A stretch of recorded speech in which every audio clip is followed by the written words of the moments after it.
Mapagpalang araw po sa atin lahat. Ann Curtis, kaya niya bang tapatan si Heart Evangelista sa mundo ng fashion?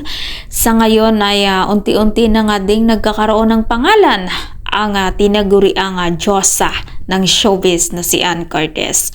Dahil madalas na rin itong maimbitahan sa mga international luxury event. Kailan lang ay nagpunta ng Bangkok, Thailand para dumalo doon sa isang luxury brand, si Ann.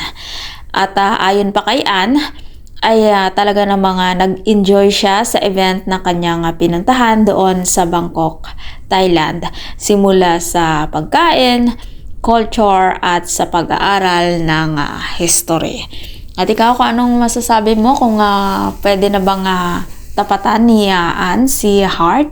At pareho lang naman silang fashionista. At kung ikaw hindi pa nakasubscribe ng aking channel, mag-subscribe ka na sa aking channel, Ives K. Velasco. Maraming salamat po at mapagpalang araw po sa ating lahat.